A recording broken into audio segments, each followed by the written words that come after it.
HSC 27, test পরীক্ষার বাকি আর 5 মাস। এই 5 মাসে কিভাবে পড়াশোনা করলে আমরা ইংলিশে কনফিডেন্ট হয়ে পরীক্ষার হলে বসতে পারবো, এবং কিভাবে পড়াশোনা করলে, কোন ওয়েতে পড়াশোনা করলে ইংলিশে টেস্ট পরীক্ষার আগে আমাদের প্রিপারেশনটা বেস্ট লেভেলে চলে যাব, চলো সেটা রোড ম্যাপ নিয়ে একটা আলোচনা করি। কিভাবে আমরা এই কয়টা দিন নিজেকে প্রিপারেশন নিব, কিভাবে এই কয়টা দিন নিজেকে ইংলিশে সর্বোচ্চ লেভেলে নিয়ে যাব। চলো, এই যে 5টা মাস সময় আমাদের হাতে বাকি আছে, এই 5টা মাস সময় তোমার কামব্যাক দেওয়ার সময়। আমি জানি তোমরা অনেকে ইংলিশে ভালো করে পড়াশোনা করো নাই, অনেকে পড়োই নাই, অনেকে হচ্ছে গ্রুপ সাবজেক্ট পড়ছো, ইংলিশটা পড়ো নাই। তো তোমাদের জন্য এই যে 5টা মাস সময়, এই 5টা মাস সময় রোড ম্যাপটা কি, কিভাবে তুমি ইংলিশটা পড়বা।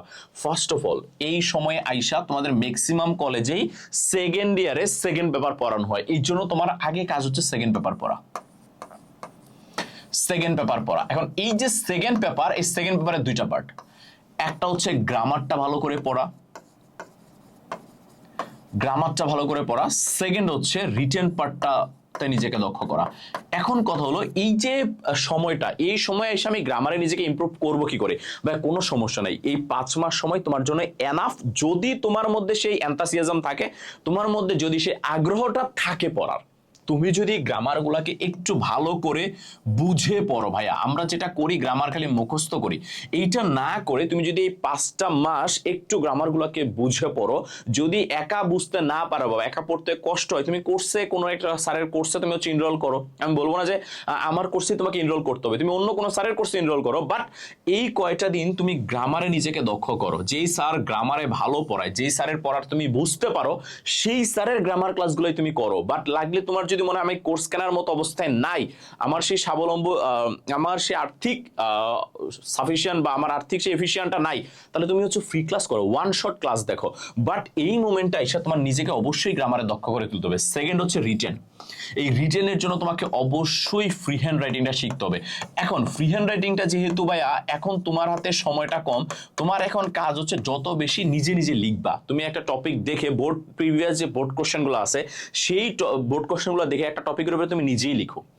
নিজে লিখে তুমি খুঁজে বের করো যে ওইটার মধ্যে তুমি টেন্সের কি ভুল করেছো, অথবা তুমি হচ্ছে ওইটার মধ্যে রাইট ফর্ম কি ভুল করেছো, গ্রামারের কি ভুল করেছো। তুমি ওইটাকে এআই তে দাও, আর্টিফিশিয়াল ইন্টেলিজেন্সে দাও, চ্যাট জিপিটি দাও, দেখো সেই তোমাকে ধরিয়ে দিবে তুমি এখানে আর কি কি ইমপ্রুভ করতে পারো, কি কি ডেভেলপ করতে পারো। বি দ্য টেকনোলজি ম্যান ভাইয়া, টেকনোলজিকে ইউজ করো, নিজের জন্য ইউজ করো। কথা বুঝতে পেরেছো? থার্ড যে কাজটা হচ্ছে, তুমি এখন যেভাবেই হোক রেগুলার একটু হইলেও পড়ো, রেগুলারিটি মেনটেন করো। এইটা আমরা অনেকেই করি না ভাইয়া। আমরা পড়ি, একদিন পড়ি, 6 দিন পড়ি না। তোমার হাতে সেই সময়টা নাই ভাইয়া। 5 মাস পরে তোমার টেস্ট পরীক্ষা। তো তুমি যদি এই মোমেন্টটা এসে নিজেকে দক্ষ করে না তোলো, তোমার জন্য বাস অপেক্ষা করছে। তোমার উচিত এই মোমেন্টটা এসে যেভাবেই হোক নিজেকে প্রিপেয়ার করা, নিজেকে টেস্ট পরীক্ষার আগে নিজেকে প্রিপেয়ার করে ফেলা। থার্ড হচ্ছে, টেক্সট বুকের যে প্যাসেজগুলো আছে, এখন এই প্যাসেজগুলো আমাদের বোরিং লাগে, আমি জানি আপনাদের বোরিং লাগে, এবং বোরিং লাগে দেখে আপনারা পড়েন না, যার কারণে পরবর্তীতে যখন সিন কম্পারিজন আসে আপনারা আনসার করতে পারেন না। এখন দেখেন, আপনাদের আমি যদি বলি, প্রায় অনেকগুলো ইউনিট আছে, অনেকগুলো লেসন আছে, এতগুলা কি আমার পড়া সম্ভব? এতগুলো আপনাকে আমি পড়তে বলি নাই ভাইয়া। আপনি বেছে বেছে 30টা প্যাসেজ পড়েন, ঠিক আছে? এখন খেয়াল করেন, আপনি এখন চিন্তা করতেছেন ভাইয়া এই প্যাসেজকে আমি শেষ করতে পারবো? ভাই আপনার তো 5 মাস সময় আছে, 5 মাস সময় আছে এখনো। 5 মাস সময় 150 দিন। আপনি একটা প্যাসেজের পিছনে 3 দিন সময় লাগাইলেও তো আপনার শেষ হয়ে যাবে। আপনি বেছে বেছে 30টা প্যাসেজ পড়েন গুরুত্বপূর্ণ দেখে, আর যদি সময় পান তাহলে আর 10টা পড়েন, 40টা প্যাসেজ পড়েন। আপনি 40টা প্যাসেজ পড়েন, একটা প্যাসেজের পিছনে আপনি 2টা দিন ব্যয় করেন। একটা প্যাসেজের পিছনে আপনি 2টা দিন ব্যয় করলে আপনার 80 দিন যাচ্ছে। আপনার 80 দিন মানে 2 মাস, 2 মাস বলে 2.5 মাস। কথা বুঝতে পেরেছেন? আপনার 5 মাস সময় লাগতেছে না। আপনি একটা প্যাসেজের পিছনে 3 দিন ব্যয় করেন, তাহলে আপনার 3 40 120, 3 মাসে হয়ে যাচ্ছে। আপনি 3 দিনে একটা প্যাসেজ পড়েন। আমার মনে হয় আপনার এইচএসসি পরীক্ষার্থী যেহেতু, আপনার মধ্যে এইটুকু যোগ্যতা আছে, আপনি 3 দিনে একটা প্যাসেজ পড়ার। কারণ প্যাসেজগুলো কিভাবে পড়বেন? প্যাসেজের ওয়ার্ডগুলোকে ভালো করে বুঝেন, শব্দের গুলাকে, প্যাসেজের কনটেক্সটটাকে বুঝেন। আন্ধাগুন্দি প্যাসেজ না পড়ে প্যাসেজের কনটেক্সট সম্বন্ধে নিজেকে আইডিয়া দেন। কথা বুঝতে পেরেছেন? থার্ড হচ্ছে, প্যাসেজের মূল ভাবটা বুঝেন, মূল ভাবটা না, প্যাসেজের লাইনের কনটেক্সট গুলা বুঝেন। এই তিনটা জিনিস আপনি বুঝে পড়েন, ওয়ার্ডগুলা মানে ভোকাবুলারিগুলা, সেন্টেন্সের কনটেক্সটগুলা বা মানেগুলা, থার্ড হচ্ছে পুরো প্যাসেজের মানেগুলা। আপনি 100% এই 5 মাসে নিজেকে তৈরি করে ফেলবেন এবং এই 5 মাসে আপনার ইংলিশের একটা বেস্ট প্রিপারেশন হয়ে যাবে। থার্ড হচ্ছে আমরা প্রিপারেশনটা কখন নিব ভাইয়া? গ্রুপ সাবজেক্টের জন্য তো ইংলিশের প্রিপারেশনের সময় পাই না বা ইংলিশ পড়ার আসলে সুযোগ পাই না ভাইয়া। আমি বলবো আপনি ইংলিশের জন্য ডেইলি অ্যাটলিস্ট 2 ঘন্টা সময় রাখেন, 2 ঘন্টা সময় রাখেন।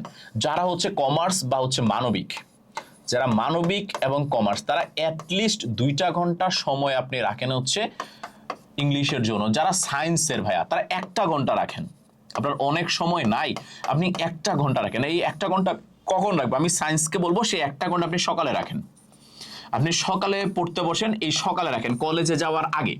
আপনি কলেজে যাওয়ার আগে 1টা ঘন্টা ইংলিশটা পড়ে যান, আপনার সারাদিনের ইয়াটা শেষ, ঝামেলা শেষ। আপনার সারাদিনের ঝামেলা শেষ, 1টা ঘন্টা কলেজে যাওয়ার আগে আপনি ইংলিশটা পড়ে যান। তারপরে আপনি এসে গ্রুপ সাবজেক্টগুলো পড়েন, তারপরে এসে আপনি সারাদিন গ্রুপ সাবজেক্ট পড়েন, কোনো সমস্যা নেই। মানবিকের যারা এবং কমার্সের যারা ভাই, আপনাদের জন্য ইংলিশটা অনেক বেশি গুরুত্বপূর্ণ। আপনি সন্ধ্যায় যখন পড়তে বসবেন, আমি আশা রাখি আপনারা সন্ধ্যায় পড়তে বসেন, ঠিক আছে? এই সন্ধ্যাবেলা আপনি যখন পড়তে বসবেন তখন আপনি যে কাজটা করবেন, তখন আপনি 2টা ঘন্টার সময়, এই 2টা ঘন্টার সময় আপনি ইংলিশের পিছনে ব্যয় করেন সন্ধ্যাবেলা আপনি যখন পড়তে বসবেন। আর যদি পারেন তাহলে সকালে আপনি আরো 1 ঘন্টা পড়েন।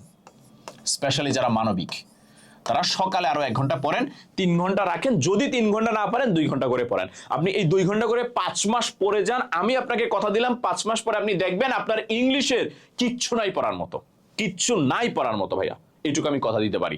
তাহলে ইনশাল্লাহ আমি যে রোড ম্যাপটা দিয়েছি, যেইভাবে পড়তে বলেছি এবং যেই সিস্টেমে পড়তে বলেছি একটু ফলো করেন। আমি আশা রাখি যে এই টেস্ট পরীক্ষার আগে ইংলিশে আপনার একটা কনফিডেন্ট লেভেল চলে আসবে, ইংলিশে আপনার দক্ষতাটা অনেকটাই তৈরি হয়ে যাবে।